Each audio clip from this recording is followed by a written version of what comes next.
Hello dear students, welcome to digital learning platform of Vensam International School. Today we are going to start class 10th Hindi chapter 2 Tulsidas. अब इस chapter में हुआ क्या था? Chapter में हुआ था सीता जी का स्वयंवर, जहां राम जी जाते हैं, जब धनुष को उड़ा के उस पर प्रत्यंचा चढ़ाते हैं, धनुष टूट जाता है, जिसकी गर्जना सुनकर परशुराम जी वहां आ जाते हैं और वो होते क्रोधित। और उसी क्रोधित होने के उपलक्ष्य में जब वो वार्तालाप होता है लक्ष्मण जी का, परशुराम जी का, व्यंग्यपूर्ण हंसी मजाक, थोड़ा सा गुस्सा, थोड़ा सा प्रेम, जो वार्तालाप है वो इसमें चैप्टर में है। तो चैप्टर हमने कंप्लीट कर लिया था। आज क्वेश्चन आंसर है प्रश्न नंबर फर्स्ट। परशुराम के क्रोध करने पर लक्ष्मण ने धनुष के टूट जाने के लिए कौन से तर्क दिए थे, कौन से रीजन दिए कि धनुष तो टूट गया? देखिए, परशुराम के क्रोध करने पर, ये जो पैटर्न है आपको फॉलो करना है आंसर के लिए, मार्क्स आंसर शीट में। परशुराम के क्रोध करने पर लक्ष्मण ने धनुष के टूट जाने पर निम्नलिखित तर्क दिए। पहला क्या था कि हमें तो यह असाधारण शिव धनुष साधारण धनुष की भांति ही लगा, कि जो ये धनुष यहाँ रखा हुआ था राम जी ने उठाया, प्रत्यंचा चढ़ाया और ये टूट गया। हमें थोड़ी पता है शिव जी का धनुष है, हमें तो ये सामान्य जो धनुष था उनकी भांति लग रहा था। सेकंड, श्री राम को तो ये धनुष नए धनुष के समान लगा। दूसरा, ये जो धनुष था बिल्कुल ब्रांड न्यू था, तो हमें क्या पता शिव जी का धनुष है। नंबर 3, श्री राम ने इसे तोड़ा नहीं, बस उनके छूते ही धनुष जो है स्वतः ही टूट गया। यानी कि जो हमारी मंशा से ये जो धनुष है वो नहीं टूटा है, वो तो प्रभु श्री राम ने केवल उसको छुआ था, वो छूने मात्र से ही टूट गया। अच्छा, नंबर 4, इस धनुष को तोड़ते हुए उन्होंने किसी का लाभ और हानि के विषय में नहीं सोचा। मतलब इस धनुष को तोड़ने के लिए ना तो हमारा कोई फायदा है ना किसी का नुकसान, और हमने सच में इस बारे में कुछ नहीं सोचा था कि इसके तोड़ने से किसको फायदा है फिर किसको नुकसान होगा। 5वां, उन्होंने ऐसे अनेक धनुषों को बालपन में यूं ही तोड़ दिया था, इसलिए यही सोचकर उनसे यह कार्य हो गया। हालांकि क्या बोलते हैं वो कि बचपन में हमसे बहुत सारे धनुष टूटे हैं और यही सोचकर ये भी टूट गया, तो उन्होंने ये सोचा ठीक टूट गया, हमें क्या पता ये धनुष इतना खास है। तो वो दिए तर्क दिए, किसने? लक्ष्मण जी ने धनुष के टूटने के लिए। किनको दिया? परशुराम जी को दिया। ठीक है, तो प्रश्न नंबर 2 देखते हैं। परशुराम के क्रोध करने पर राम और लक्ष्मण की जो प्रतिक्रिया हुई, उनके आधार पर दोनों के स्वभाव का जो विशेषता है या फिर विशेषता उनका वर्णन अपने शब्दों में कीजिए। अब दोनों जो राम जी हैं, लक्ष्मण जी हैं, दोनों का जो स्वभाव है वो विपरीत है, एक शांत तो दूसरा क्रोधित। परशुराम के क्रोध करने पर राम ने अत्यंत विनम्र शब्दों में धनुष तोड़ने वाला आपका कोई दास ही होगा कहकर परशुराम का क्रोध शांत करने एवं उन्हें सच्चाई से अवगत कराने का प्रयास किया। किसने बोला? राम जी ने बोला, अरे प्रभु जी, ये जो धनुष टूटा है वो आपके ही किसी दास से टूटा है, तो उनके लिए कोई अगर आज्ञा है तो मुझे आप आज्ञा दीजिए। ये बोला बड़े ही विनम्रता से, बड़े ही प्यार से परशुराम जी, ऐसे मतलब बहुत विनम्र स्वभाव से बोला। मतलब उनका तात्पर्य था कि मैं ऐसे जिन शब्दों से, मीठे शब्दों से बोला गया कि जो परशुराम जी का गुस्सा है वो थोड़ा शांत हो जाए, पूरे आदर और सत्कार के भाव से। उनके मन में बड़ों के प्रति श्रद्धा एवं आदर भाव था। ऐसी बात नहीं कि लक्ष्मण जी के मन में ऐसा नहीं था, लक्ष्मण जी भी बड़ों के प्रति श्रद्धा और आदर का भाव रखते थे, परंतु जो उनका बोलने का तात्पर्य था वो थोड़ा गुस्से वाला था। उनके शीतल जल के समान वचन सुनकर परशुराम की जो क्रोधाग्नि है उनको शांत कर देते हैं एक बार के लिए। परशुराम सोचते हैं कोई बात नहीं, बोलते इतने प्यार से बोलने तो ठीक है, काम डाउन। इतने में लक्ष्मण जी बोलते हैं, अरे ऐसा कैसे? इतने में लक्ष्मण जी का चरित्र, श्री राम के चरित्र क्या है? बिल्कुल विपरीत था। उनका स्वभाव कैसा है? उग्र और उद्दंड था कि अरे ऐसे कैसे, हमने तोड़ दिया, टूट गया, ऐसे बहुत सारे धनुष तोड़े हमने। तो फिर ऐसे जब किसी को गुस्से करके थोड़ा बोलोगे तो सामने वाले गुस्सा आएगा, फिर और गुस्सा, फिर और गुस्सा, फिर और गुस्सा, और जो गुस्सा कब उस जंग में बदल जाए कोई कुछ नहीं कह सकता। परशुराम को उत्तेजित एवं क्रोधित करने का कोई अवसर नहीं छोड़ते थे। कौन? लक्ष्मण जी की बात करके। उनकी जो व्यंग्यात्मकता से परशुराम आहत हो उठते हैं।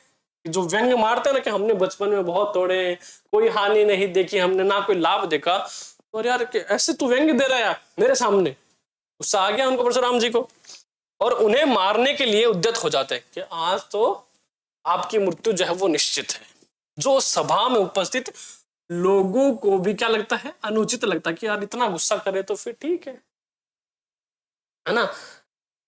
मारना सही नहीं है कि यार अगर इन्होंने मार दिया तो जंग छिड़ गई, तो वो सोचते कि अनुचित। दो शब्द होते हैं, एक तो उचित,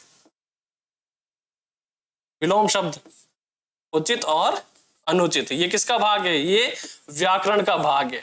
तो यदि उचित पूछा जाए, उचित का क्या होता है? विपरीत शब्द अनुचित। उचित मतलब ये ठीक है, अनुचित मतलब ये ठीक नहीं है, कि जो सभा में उपस्थित लोगों को भी क्या लगता है? अनुचित मतलब जो ठीक नहीं लगता है। क्या?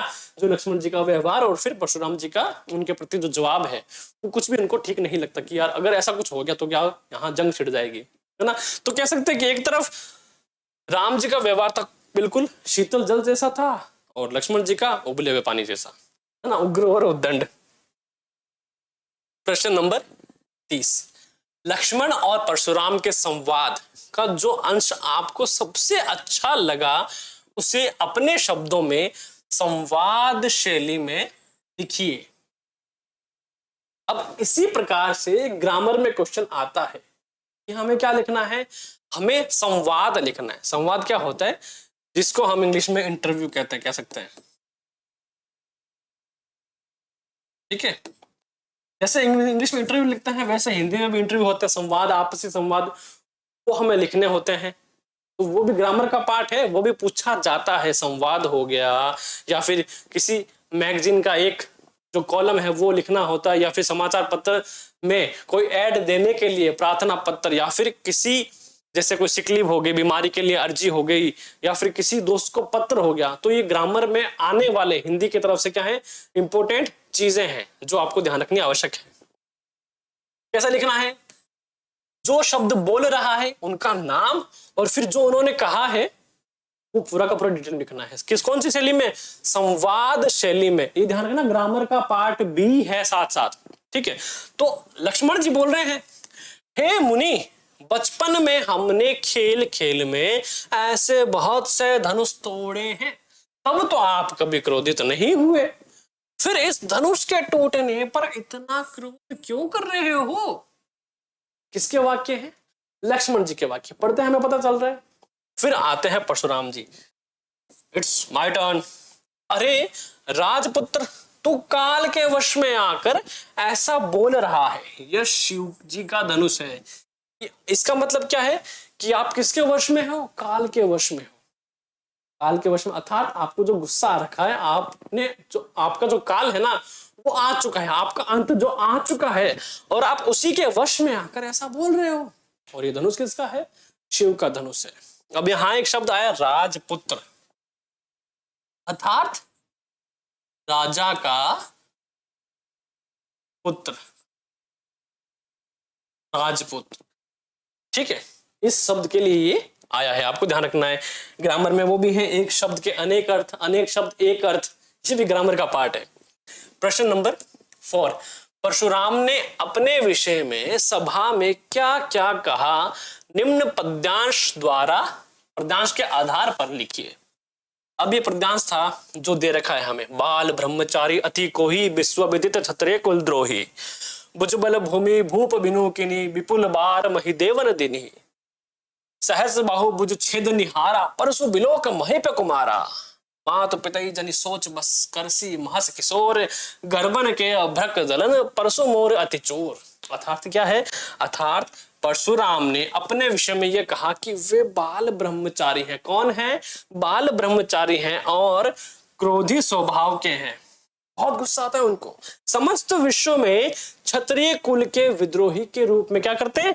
विख्यात है कि उन्होंने क्या करा है? पृथ्वी से, कहा जाता है कि पृथ्वी से क्षत्रियों का नाश कर चुके हैं। तो उन्हीं के नाम से, यानी क्षत्रिय कुल विद्रोही के नाम से वो क्या है? विख्यात है, वर्ल्ड फेमस है। ऐसा परशुराम जी बता रहे हैं। समस्त, ठीक है, हो गया। वे आगे बढ़े अभिमान से अपने विषय में बताते हुए कहते हैं कि उन्होंने अनेकों बार पृथ्वी से क्या करा है, क्षत्रियों से विहीन कर दिया है। इस पृथ्वी को ब्राह्मणों को दान में दिया है कि पूरी की पूरी जो पृथ्वी है उसमें से क्षत्रियों का नाश करके इस पृथ्वी को ब्राह्मणों को क्या कर दिया, दान में दे दिया। कौन बोल रहा है, ये परशुराम जी कह रहे हैं। अपने हाथ में धारण इस फरसे से सहस्त्र बाहु, असुर है, सहस्त्र बाहु के बाहों को काट डाला है, इसलिए हे नरेश पुत्र, नरेश अर्थात राजा, पर्यायवाची शब्द है। नरेश का मतलब क्या होता है, राजा, अर्थात राजा के पुत्र, यानी लक्ष्मण जी को बोल रहे हैं कि हे नरेश पुत्र, मेरे इस फरसे को भली भांति देख लो। राजकुमार, तू क्यों अपने माता पिता को सोचने पर विवश कर रहा है, सोचने पर अर्थात की मृत्यु होने वाली है, कि मेरे इस फरसे की भयानकता इतनी है, इतना लोग इस फरसे से डरते हैं कि गर्भ में पल रहे शिशुओं को भी नष्ट कर देती है। मतलब इसका जो मोड है, एंग्री मोड इस फरसे का, वो इतना है गर्भ में पल रहे बच्चे को भी क्या कर देती है, नष्ट कर देती है। परशुराम जी का फरसा बिल्कुल ऐसा होता है, ऐसा कुछ दिखता है। बोल रहे कि इतना पावरफुल है मेरा ये फरसा, तो इसे देख के डरो, है ना। प्रश्न नंबर 5, लक्ष्मण ने वीर योद्धा की क्या क्या विशेषता बताई है, और ये वीर योद्धा की विशेषता ही क्या है, एक वीर विद्यार्थी की विशेषता है कि एग्जाम में हमें क्या नहीं करना चाहिए, कभी भी पीछे नहीं हटना चाहिए। जो चैलेंज हमने ले लिया उसे पूरा करके ही कर गुजरना चाहिए। अर्थात लक्ष्मण ने वीर योद्धा की निम्नलिखित विशेषता बताई है कि वीर पुरुष स्वयं अपनी वीरता का बखान नहीं करते, वो स्वयं नहीं बताते कि मैंने आज हिंदी का चैप्टर पढ़ लिया है, अपितु वीरतापूर्ण कार्य स्वयं वीरों का बखान करता है। वो टेस्ट देकर टेस्ट में से पूरे नंबर लाकर बताते हैं कि हाँ, हमने जो ये चैप्टर है वो पूरा कर लिया है। वीर पुरुष स्वयं पर कभी अभिमान नहीं करते, कभी नहीं सोचते कि हाँ मैंने चैप्टर पढ़ रखा। वीरता का व्रत धारण करने वाले वीर पुरुष धैर्यवान और शोभ रहित होते हैं, कभी ये घमंड नहीं करते कि हाँ बस ठीक है पढ़ लिया, आपको दोबारा पढ़ लेंगे, है ना, टेस्ट ले लो सब, टेस्ट ले लो, टेस्ट दे देंगे हम, कोई इशू वाली बात नहीं है। और वीर पुरुष किसी के विरुद्ध गलत शब्दों का प्रयोग नहीं करते, अर्थात दूसरों को सदैव सम्मान रूप से आदर व सम्मान देते हैं, कभी भी किसी का बुरा नहीं सोचते। ये एक वीर पुरुष, एक अच्छे विद्यार्थी और एक कर्तव्यनिष्ठ मनुष्य के क्या है, अच्छे उदाहरण है। इसको अपने जीवन में उतारो और आगे बढ़ो। 4 कि वीर पुरुष दीनहीन, ब्राह्मण व गायों व दुर्बल व्यक्तियों पर अपनी वीरता का प्रदर्शन नहीं करते। उनसे हारना व उनको मारना वीर पुरुषों के लिए वीरता का प्रदर्शन न होकर पाप का भागीदार होता। कि अर्थात कहने का तात्पर्य है कि जो वीर पुरुष है, जिसने चैप्टर पूरा पढ़ रखा है, वो कभी भी दूसरों को नीचा नहीं दिखाता, कभी भी किस पर टॉर्चर नहीं करता। अर्थात दीनहीन ब्राह्मण है, गाय है, दुर्बल व्यक्ति है, जो उनसे कमजोर है, उनको कभी भी अपने जो बल है उनका घमंड नहीं दिखाता, या फिर उनको क्या करता, टॉर्चर नहीं करता, बल्कि उनको क्या करता, सपोर्ट करता। किसी को नहीं आ रहा तो बता दो, इसको मैं स्टूडेंट की बात कर रहा हूं। प्रश्न नंबर 5 कि वीर पुरुषों को चाहिए कि अन्याय के विरुद्ध हमेशा निडर भाव से खड़ा रहे। कि जो अच्छा विद्यार्थी है वो क्या रहेगा, हमेशा निडर रहेगा, और हीन भावना यानी जिसके विरुद्ध अन्याय हो रहा है उसके अन्याय के खिलाफ हमेशा खड़ा रहे। ये वीर पुरुष की क्या है, विशेषता है कि किसी के ललकारने पर वीर पुरुष कभी पीछे कदम नहीं रखते, अर्थात वह यह नहीं देखते कि उनके आगे कौन है, वह निडरता पूर्वक उसका क्या करते हैं, जवाब देते हैं। बोर्ड के एग्जाम आगे तो हम पीछे नहीं हटेंगे, बस एग्जाम है तो अब हम एग्जाम देकर ही आएंगे और पूरे में से पूरे नंबर लेके आएंगे। तो यही है एक वीर पुरुष की निशानी। अंडरस्टैंड? ओके, प्रश्न नंबर 6 साहस और शक्ति के साथ विनम्रता हो तो बेहतर है। इस कथन पर अपने विचार। किसके साथ? शक्ति, साहस के साथ विनम्रता। पावर है, परशुराम जी में पावर है, पर वो थोड़े विनम्र नहीं, गुस्से वाले हैं। लक्ष्मण जी गुस्से वाले हैं, उनके पास पावर है। पर राम जी है, उनके पास पावर भी है, विनम्र स्वभाव भी है और साहस शक्ति तो है ही। तो इसीलिए उनका नाम जो है वो ज्यादा विख्यात है। समझ रहे हो? इस साहस और शक्ति, ये दो गुण एक व्यक्ति को वीर यानी श्रेष्ठ बनाते हैं। यदि किसी व्यक्ति में साहस विद्यमान हो तो शक्ति स्वयं ही उसके आचरण में आ जाएगी। बस हमें गट से करने की तो पावर हमारे पास है, परंतु जहां तक एक व्यक्ति को वीर बनाने में सहायक गुण होते हैं, वहीं दूसरी ओर इनकी अधिक एक व्यक्ति को अभिमानी तथा उद्दंड बना देते कि हाँ बस मेरे को सब आता है और सिर्फ मेरे को ही आता है। तो ये क्या आ गया, अभी उद्दंड और उसमें घमंड आ चुका है। कारणवश या अकारण ही वे इनका प्रयोग करने लगते हैं। परंतु यदि विनम्रता इन गुणों के साथ आकर मिल जाए, कि थोड़ा सी विनम्रता आ जाए कि हाँ मेरे को आता है, आपको भी आता है, बहुत अच्छी बात है, साथ में बैठ के पढ़ेंगे, तो वह उस व्यक्ति को श्रेष्ठतम वीर की श्रेणी में ला सकता। कि अगर आप में साहस है और विनम्रता नहीं है तो आप श्रेष्ठ नहीं माने जाओगे। आप में साहस के साथ साथ विनम्रता है, दया भाव है, तो ही आप श्रेष्ठ पुरुष की श्रेणी में हो। जो साहस और शक्ति में अहंकार का समावेश करती है, विनम्रता उसमें सदाचार व मधुरता भर देती है, वह किसी भी स्थिति को सरलता पूर्वक शांत कर देती है। जहां परशुराम जी साहस व शक्ति का संगम है, वहीं राम विनम्रता, साहस व शक्ति इन तीनों का संगम है। उनकी विनम्रता के आगे परशुराम जी के अहंकार को भी नतमस्तक होना ही पड़ा, नहीं तो लक्ष्मण जी के द्वारा परशुराम जी को शांत करना संभव नहीं था। वो तो एंड में राम जी ने बोला महाराज कोई बात नहीं, हमसे गलती हुई, हम क्षमा याचना है ना। उसने उनके दो शीतल शब्द थे, उनसे क्या हुआ, परशुराम जी शांत हो गए। वरना लक्ष्मण जी के शब्द से लगता तो शांत होंगे, ऐसा लगता था बस अब तो वार होगी, यहाँ सेकंड थर्ड वर्ल्ड वॉर के बाद चौथी पांचवी यही होनी थी। नंबर 7, भाव स्पष्ट कीजिए। प्रिहसी लखन बोले मृदु बानी, अहो मुनिषु महाबट मानी, पुनि पुनि मोही देख कुठारू, चहत उड़ावन पुंकी प्रहारू। फूंक से पहाड़ उड़ाने की बात, पुनि पुनि मोही देखाव कुठारू, चहत उड़ावन पुंकी प्रहारू के परशुराम जी ऐसा बता रहे जैसे फूंक मार के क्या पहाड़ उड़ा देंगे। लिखना कैसे है, हिंदी में जब भी हम किसी का भाव स्पष्ट करें, व्याख्या लिखें, तो हमें दो चीजें हमेशा याद रखनी है कि जो प्रसंग है, किस प्रसंग से या किस उद्देश्य से वो लाइनें लिखी गई है, वो हमें पहले बताना है, उसके बाद हमें उसका जो भाव है वो लिखना है। प्रसंग क्या है कि प्रस्तुत पंक्तियां तुलसीदास द्वारा रचित रामचरितमानस से ली गई। कहां से ली गई है, रामचरितमानस से ली गई है।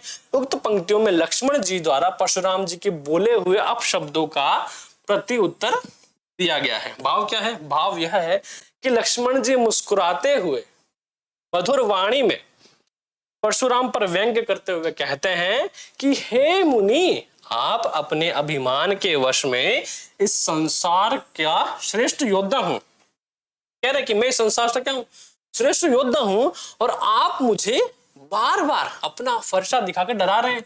ये बोल रहे परशुराम जी, कौन बोल रहा है, लक्ष्मण जी, कि आपको देखकर तो ऐसा लगता है मानो फूंक से पहाड़ उड़ाने का प्रयास कर रहे हो आप, तो है ना, फूंकी प्रहारू। अर्थात जिस तरह एक फूंक से पहाड़ नहीं उड़ सकता, उसी प्रकार मुझे बालक समझने की भूल मत कीजिए, मैं आपके इस फरसे को देखकर डरने वाला नहीं हूं। कौन बोल रहा है, लक्ष्मण जी। लक्ष्मण जी भी योद्धा है, वीर योद्धा है, उनको पता है कि वीर योद्धा का क्या कर्तव्य है, और योद्धा कभी डरा ही नहीं है। तो उन्होंने साफ साफ कह दिया कि मैं आपके ऊपर तो नहीं डरूंगा, आप कितने डराओ चाहे। यहाँ कुंबड़ बत्तिया को नाही, जे तर्जनी देखी मरी जाही, देखी कुठार सरासन बाना, मैं कछु कहा सहित अभिमाना। आप तो उंगली देखकर डरा रहे हैं मेरे को। प्रसंग अर्थात प्रस्तुत पंक्तियां तुलसीदास द्वारा रचित रामचरितमानस से ली गई हैं, बिल्कुल सही। उक्त पंक्तियों में लक्ष्मण जी द्वारा परशुराम जी के बोले हुए अपशब्दों का प्रति उत्तर, बिल्कुल इसमें प्रति उत्तर दिया गया है। भाव क्या है, भाव यह है कि लक्ष्मण जी अपनी वीरता और अभिमान का परिचय देते हुए कहते हैं कि हम भी कोई कुंबड़ बत्तियां नहीं हैं जो किसी भी तर्जनी को देखकर, तर्जनी हटाकर पहली उंगली को देखकर ऐसे चुप हो जा, देखकर मुरझा जाए। मैंने फरसे और धनुष बाण को अच्छी तरह से देख लिया है कि हाँ हाँ, आप जो फरसा दिखा रहे हैं और आपके कंधे पे जो धनुष टंगा हुआ है मैंने उसको अच्छी तरह देख लिया है, हम नहीं डरने वाले इससे। इसलिए ये सब आपसे अभिमान सहित कह रहा हूं, अर्थात हम कोमल पुष्पों की भांति नहीं हैं जो जरा से छूने मात्र से ही मुरझा जाएं। हम बालक अवश्य हैं परंतु फरसे और धनुष हमने भी बहुत देखे हैं, इसलिए हमें नादान बालक समझने का प्रयास ना करें। यहाँ वो कहते हैं कि हम भी क्या है, ये छुई मुई के पौधे नहीं है। हाँ, जो उपमा दी गई है वो छुई मुई के पौधे की दी गई, जिसको छूने मात्र से वो सिमट जाता है। गादी सुनु कह हृदय हसी मुनि ही हरि सूज, अय मैं खाड़ न उखम है अंजू न बूझ अबूझ। अर्थात प्रसंग की बात करें, प्रस्तुत पंक्तियां तुलसीदास द्वारा रामचरितमानस से ली गई है। उक्त पंक्तियों में परशुराम जी द्वारा बोले गए वचनों को सुनकर कौन, विश्वामित्र जी मन ही मन परशुराम जी की बुद्धि और समझ पर तरस खाते हैं कि वो जिन्हें अबोध बालक समझ रहे हैं वो स्वयं कौन है, राम लक्ष्मण अवतारित है किसके, प्रभु श्री शिव के। भाव यह है कि विश्वामित्र अपने हृदय में मुस्कुराते हुए परशुराम की बुद्धि पर तरस खाते हुए मन ही मन कहते हैं कि गादी पुत्र अर्थात परशुराम जी को चारों ओर हरा ही हरा दिखाई दे रहा। एक मुहावरा है कि सावन के हरे को सब जगह हरे हरा दिखाई देता है,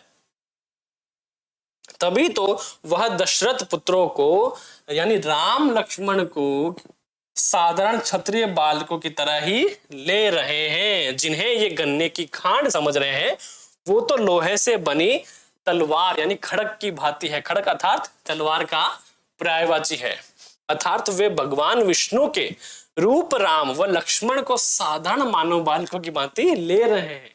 वे ये नहीं जानते कि जिन्हें वह गन्ने की खांड तरकम जो समझ रहे हैं वह पल भर में इनको अपने फरसे से काट डालेंगे। यही नहीं जानते कि ये लोहे से बनी तलवार की भांति है। इस समय परशुराम की स्थिति सावन के अंधे की भांति हो गई है, जिन्हें चारों ओर हरा ही हरा दिखाई दे रहा है। अर्थात उनकी समझ अभी क्रोध व अहंकार के वश में है कि उनको लगता है कि फरसा है काट डालूंगा, जब उनको नहीं पता कि जिनको ये सामान्य बालक समझ रहे हैं वो सामान्य बालक नहीं है। प्रश्न नंबर 8, पाठ के आधार पर तुलसी के भाषा सौंदर्य पर 10 पंक्तियां लिखिए। किसके? तुलसीदास जी के भाषा के सौंदर्य पर 10 पंक्तियां लिखनी है। तुलसीदास द्वारा लिखित रामचरितमानस कौन सी भाषा में है? पॉइंट टू बी नोटेड, अवधी भाषा में लिखी। कौन सी भाषा में? अवधी भाषा में लिखी गई है। यह काव्यांश रामचरितमानस से लिया गया है, इतनी देर से बता रहा हूं। साथ ही साथ रामचरितमानस के बाल कांड से लिया गया है। कौन से कांड से? बाल कांड से लिया गया है। इसमें अवधी भाषा का शुद्ध रूप में प्रयोग, कौन से रूप में? शुद्ध रूप में। जो हमें दोहे देखने को मिले वो शुद्ध रूप में प्रयोग देखने को मिलता है। तुलसीदास ने इसमें दोहे का प्रयोग करा है, छंद का प्रयोग करा है, चौपाई का प्रयोग करा है और इनका बहुत ही सुंदर प्रयोग किया है, जिसके कारण काव्य के सौंदर्य तथा आनंद में वृद्धि हुई है। और ये सारा का सारा जो पोर्शन है वो व्याकरण का है कि किसी भाषा को सुंदर रूप देने के लिए व्याकरण सबसे बड़ा सहायक तत्व है। ठीक है, और भाषा में लयबद्धता बनी रही है। तुलसीदास जी ने अलंकारों के सटीक प्रयोग से इसकी भाषा को और भी क्या करा है? सुंदर व संगीतात्मक बना दिया है। आप चाहो तो उसको संगीत रूप में भी याद कर सकते हो। इसकी भाषा में अनुप्रास अलंकार, अब अलंकारों की बात हो रखी है, हमने बताए थे अलंकार कौन कौन से अलंकार? अनुप्रास अलंकार जो भाषा को शुद्धतम रूप प्रकार प्रस्तुत करते हैं। अनुप्रास अलंकार हो गया, फिर रूपक अलंकार हो गया, उत्प्रेक्षा अलंकार हो गया, पुनरुक्ति अलंकार हो गया। अब ये अलंकारों का जो पूरा डिस्क्रिप्शन है, पूरा चैप्टर है, वो मैं आपको अलग से एक नए सेशन में करवा दूंगा, जिसमें हम अलंकार और जो भी ग्रामर का पोर्शन आपके बोर्ड में आने वाला है वो सारा इंक्लूड रहेगा।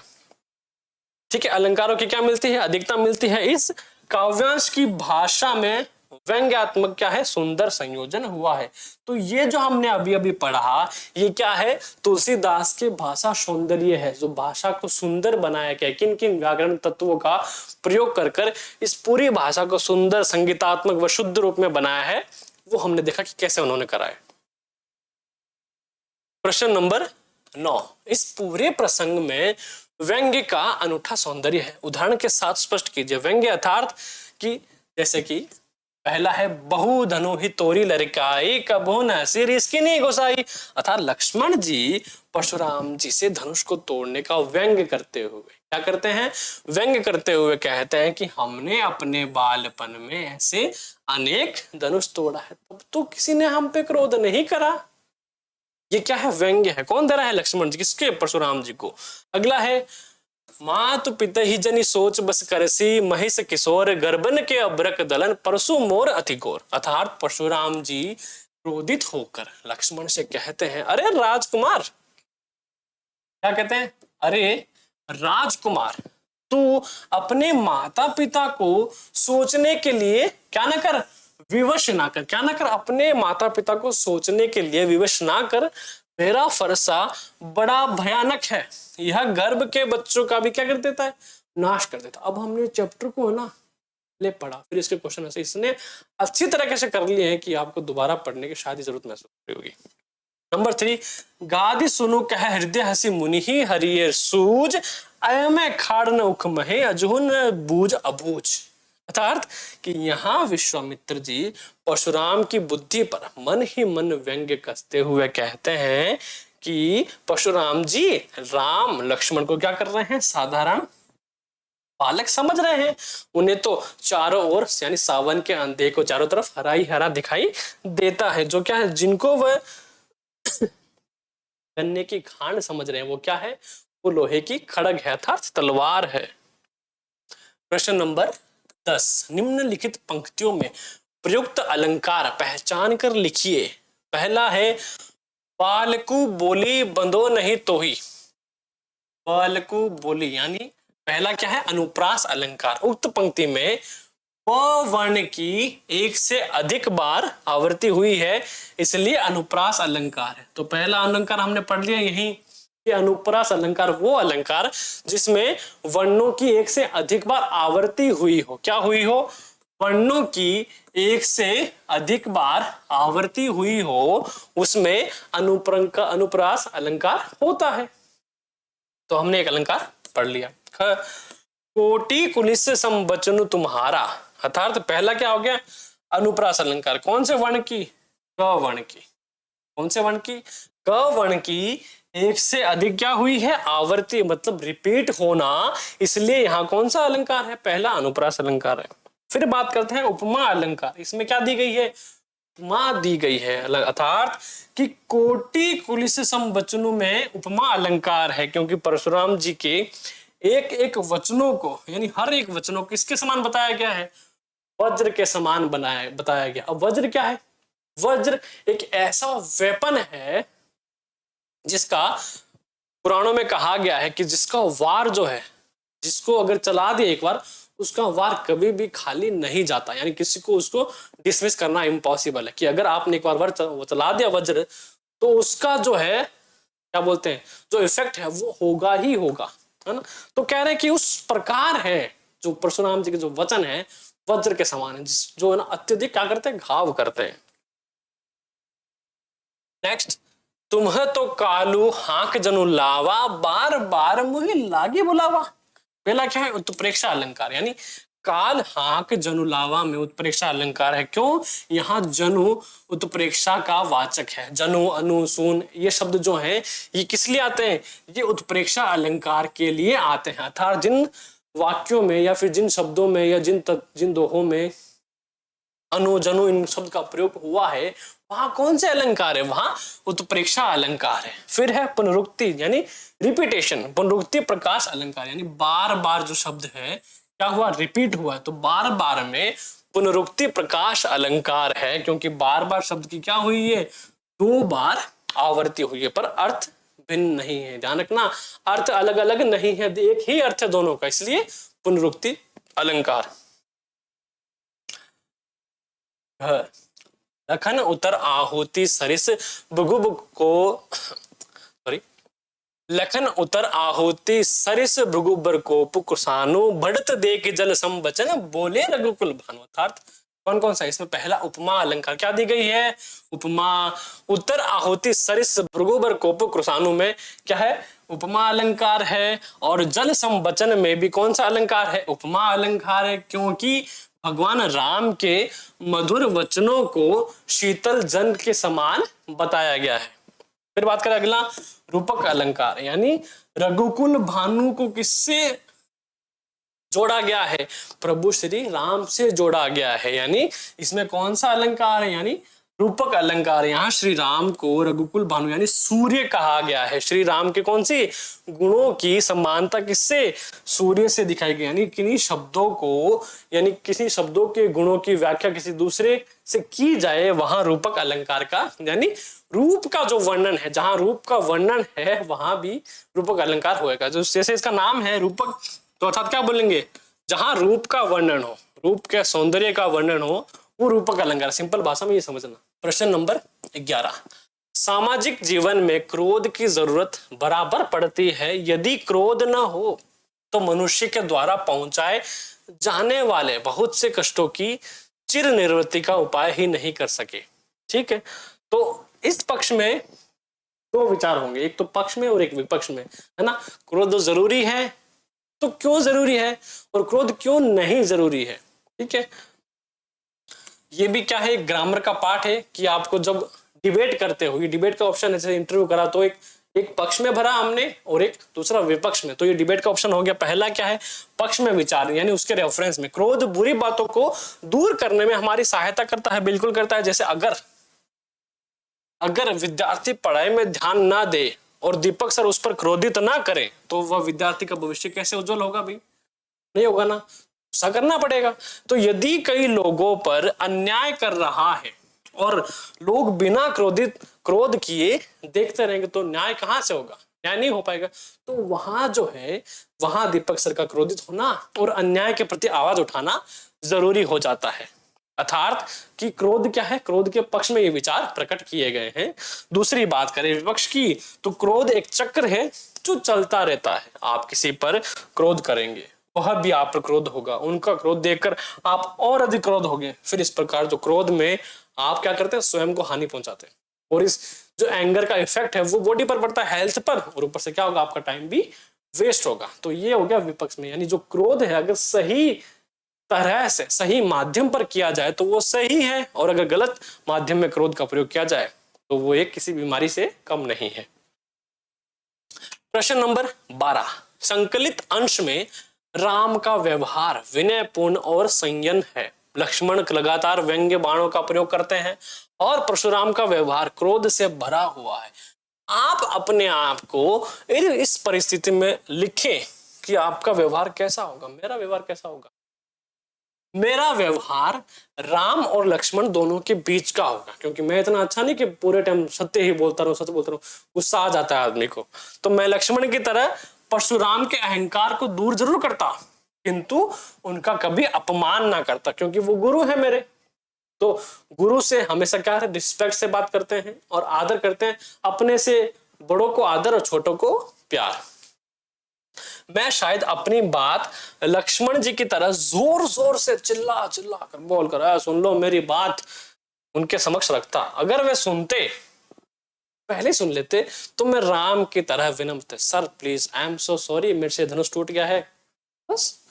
तो उन्हें प्यार से समझा देता। तो मेरा जो व्यवहार कैसा होता, इन दोनों के बीच का होता, जो एक्चुअल में ऐसा ही है कुछ हद तक, जब तक बच्चे गुस्सा ना दिलाएं। राम लक्ष्मण परशुराम संवाद पाठ में निहित संदेश, इस पाठ से हमें क्या संदेश मिलता है, यानी मोरल ऑफ द स्टोरी।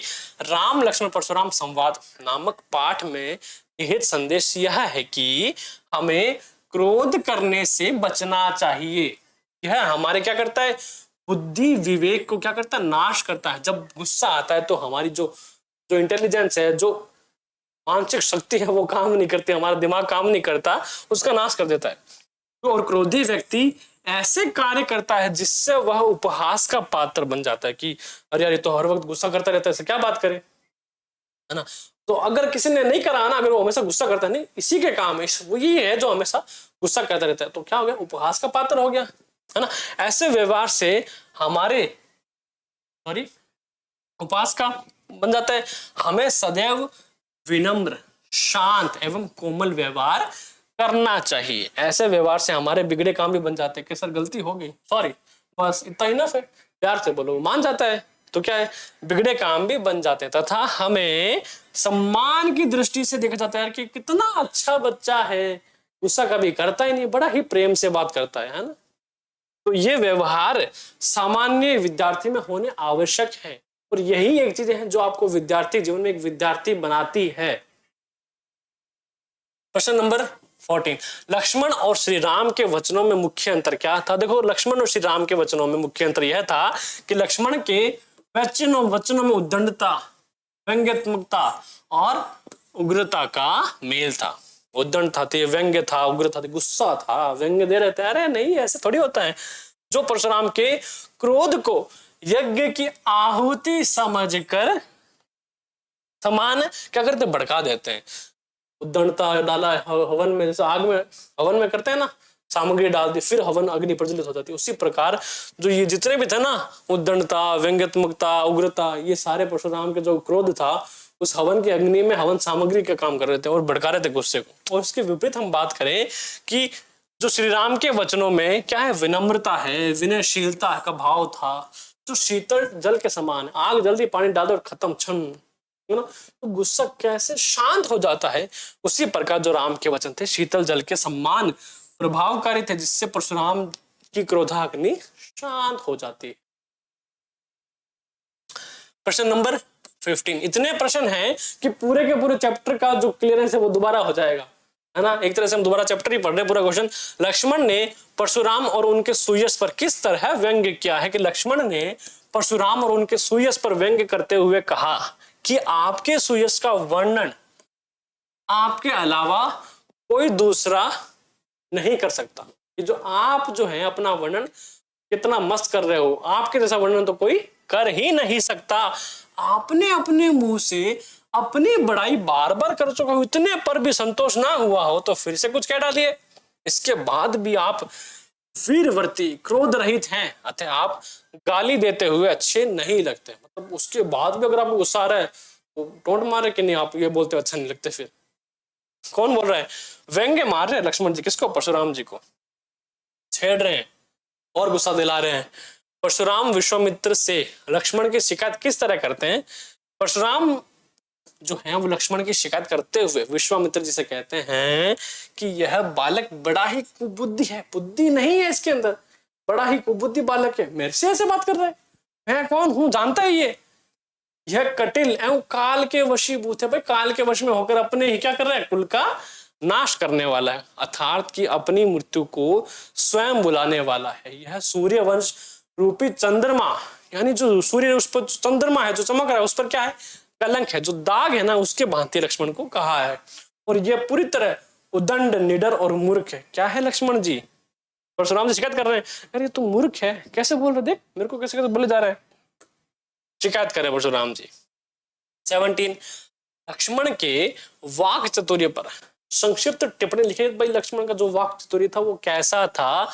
धनुष टूटने से क्रोधित परशुराम जब राम और लक्ष्मण को डराने धमकाने का प्रयास करते हैं तो लक्ष्मण अपने वाक चातुर्य का परिचय देते हैं।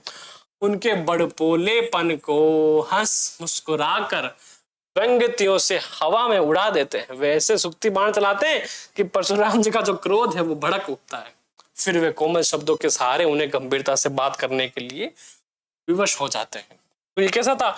ये लक्ष्मण जी का जो वाक चातुर्य थी उनका वर्णन। प्रश्न नंबर 18, कि लक्ष्मण अपने कुल की इस परंपरा का हवाला देकर, किसका सहारा लेकर युद्ध करने से बच रहे थे? कि अरे युद्ध ना करना पड़े, सही है, वरना तो फिर युद्ध हुआ तो जंग होगी, आक्रमण। लक्ष्मण ने परशुराम से कहा कि मैं आपसे भयभीत नहीं हूं, क्या कि जो हम हैं वो आपसे भयभीत नहीं हूं। हमारे कुल की यह परंपरा है कि देवता, ब्राह्मण, ईश्वर भक्त और गाय के साथ वीरता का प्रदर्शन नहीं किया जाता है। इनकी हत्या करने पर हमें पाप का भागीदार बनना पड़ता है और हारने पर अपयश मिलता है। यदि आप मुझे मार भी दे तो मैं भी आपके पैरों में, तो क्या, तो भी आपके पैरों में पड़ा होगा था कि मुझे जो है वो आपके पैरों में ही गिरना पड़ेगा। क्यों? क्योंकि हाँ, सबसे पहले क्या बोले लक्ष्मण जी ने कि आप मेरे गुरु हैं, पहली बात तो। दूसरा, आप ब्राह्मण हैं, या तो हमारे कुल की परंपरा क्या है, ब्राह्मण है, गाय है, गुरु है, उन पर कभी भी अपने यश का जो है प्रतिक्रिया नहीं देते हम। और अगर ऐसा होता है तो आप बेशक मुझे मार दे, मेरा गला जो है वो धड़ से अलग करते हैं, पर फिर भी मैं आपके चरणों में ही स्थान रखूंगा। क्यों? क्योंकि आप मेरे गुरु हैं और आप मेरे से बड़े हैं, है ना। तो ये लक्ष्मण की सबसे अच्छी बात की उन्होंने आदर पूर्वक ये सब कहा। प्रश्न नंबर 19, परशुराम ने अपने फरसे की क्या क्या विशेषता बताई? परशुराम जी का वेपन था फरसा, उसकी क्या विशेषता है? इसी फरसे के बल पर उन्होंने सहस्त्र बाहु को हराया था। सहस्त्र बाहु अर्थात जिनकी 100 भुजाएं, है ना, उनको हराया था। उनका फरसा अत्यंत भयानक और कठोर है, और यह फरसा गर्भ में पल रहे बच्चे का भी वध कर डालता है। यह फरसा, ये जो फरसा है वो परशुराम का प्रिय क्या है, हथियार है। और पहले ये जो फरसा है वो कहा जाता है कि भगवान शिव ने ही इनको दिया है, परशुराम जी को दिया है ये फरसा, इसीलिए इनको वो बहुत ज्यादा प्रिय भी है। अगला प्रश्न नंबर 20 और आखिरी प्रश्न। परशुराम ने अपनी कौन कौन सी विशेषताओं द्वारा लक्ष्मण को डराने का प्रयास किया है? पर लक्ष्मण डरे क्या? नहीं, वो तो बोले सामने, अरे हम नहीं डरते सर आपसे। परशुराम ने लक्ष्मण के मन में भय उत्पन्न करने के लिए अपनी निम्नलिखित विशेषताएं बताई। कौन सी? कि लक्ष्मण को सट कहकर चताया कि तूने अभी मेरे स्वभाव के बारे में नहीं सुना कि मैं कितना क्रोध आता है मुझे, कितना क्रोधित हूं मैं, है ना, कि मैं तुझे बालक समझकर नहीं मार रहा हूं, तू बालक है इसीलिए तो अब तक बचा हुआ। यदि कोई तो पुरुष होता और तूने ऐसा उद्दंड साहस किया होता, मैं कब का तेरा वध कर चुका होता, बट अभी बालक इसलिए नहीं मार रहा कि तू मुझे मूर्ख मुनि समझने की भूल कर रहा है। तू भी सोच रहा है, लक्ष्मण जी को बोल रहे हैं, तू भी सोच रहा है कि मैं सिर्फ मुनि हूं, मैं मुनि नहीं हूं, मैं वध करने वाला परशुराम हूं, है ना। तो क्या कर रहे हैं आप, मुझे भी मूर्ख मुनि समझने की भूल कर रहे हो। मैं बाल ब्रह्मचारी क्षत्रियों का नाश करने वाला हूं, मैंने अनेक बार इस पृथ्वी को जीतकर ब्राह्मणों को दान में दिया है। और इसीलिए लक्ष्मण जी कहते हैं कि आपका जो सुयश है, आपका जो कहते हैं ना कि आपकी जो तारीफ है, वो आपसे बेहतर कोई कर ही नहीं सकता। इतने सारा बोला परशुराम जी ने, तो बोला नहीं, आपसे बेहतर तो आपकी तारीफ कोई कर ही नहीं सकता। किसने बोला? लक्ष्मण जी ने बोला। और परशुराम जी ने यह कहकर डराया लक्ष्मण जी को, पर वो डरे क्या? नहीं, वो नहीं। तो आज का चैप्टर हम करते हैं यही फिनिश, फिर मिलते हैं नए चैप्टर के साथ। तब तक के लिए stay tuned on Winsome international school. Thank you so much.